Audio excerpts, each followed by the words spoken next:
मध्य पूर्व के रेगिस्तान से ऐसा बवंडर उठ रहा है जिसने पूरी दुनिया के रक्षा मंत्रालयों और कूटनीतिक गलियारों में हड़कंप मचा दिया है।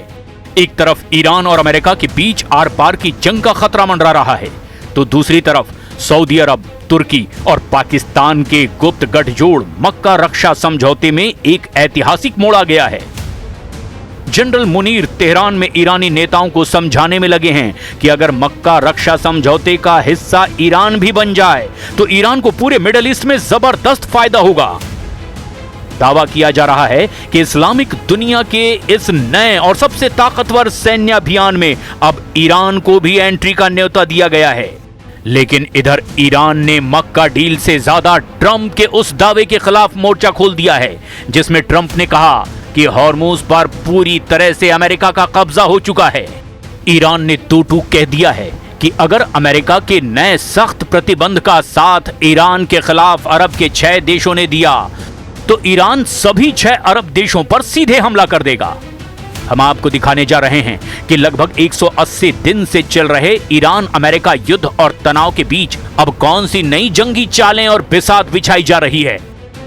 शुरुआत करते हैं उस मक्का रक्षा समझौते से जिसका ऑफर लेकर पाकिस्तान के field marshal general Asim Munir इस वक्त तेहरान में नई गोटियां और साजिश को सेट करने में जुटे हुए हैं।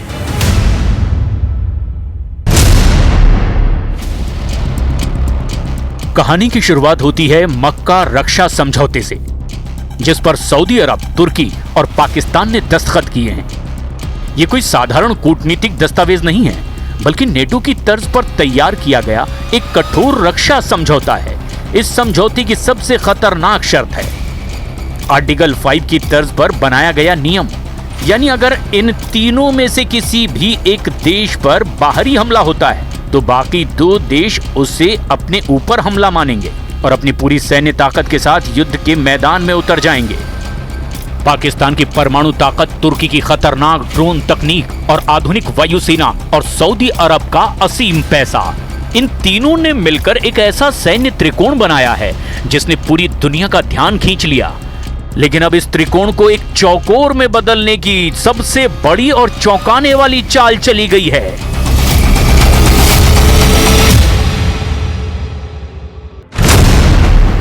ये दौरा जनरल मुनीर और ईरानी विदेश मंत्री अब्बास अरागची के बीच 4 दिनों के भीतर बुधवार और शनिवार को हुई 2 फोन कॉल के बाद हुआ है। ईरान को मक्का समझौते में शामिल होने के लिए न्योता दिया गया। ये जानकारी अल मयादीन की एक रिपोर्ट के मुताबिक सामने आई है। इस गठबंधन को सऊदी अरब, तुर्की और पाकिस्तान ने मिलकर बनाया। इस बीच खबरों के बाजार में उस वक्त जबरदस्त विस्फोट हुआ जब ईरानी संसद की आधिकारिक समाचार एजेंसी खाने मिल्लत के प्रमुख मेहदी रहीमी का बयान सामने आया।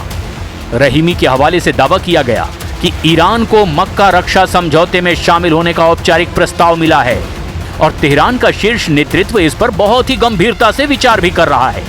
हालांकि इस न्योते की अभी तक ना तो ईरान के विदेश मंत्रालय ने आधिकारिक पुष्टि की है और ना ही सऊदी अरब, तुर्की या पाकिस्तान ने सार्वजनिक रूप से कोई मुहर लगाई है। लेकिन तेहरान के गलियारों में चर्चा गर्म है कि क्या ये अमेरिका के कड़े आर्थिक प्रतिबंधों की नाकेबंदी से बचाने के लिए ईरान को दिया गया एक बड़ा सुरक्षात्मक लालच है।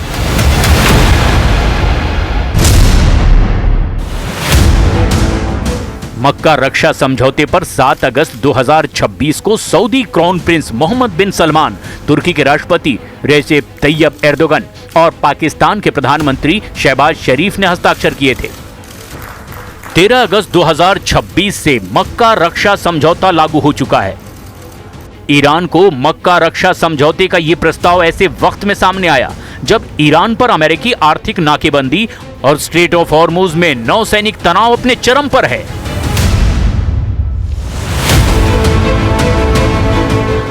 इधर ईरान की राष्ट्रीय सुरक्षा परिषद के शीर्ष अधिकारियों ने सऊदी अरब, यूएई, कतर और कुवैत जैसे सभी खाड़ी देशों को 2 टूक शब्दों में अल्टीमेटम जारी कर दिया है।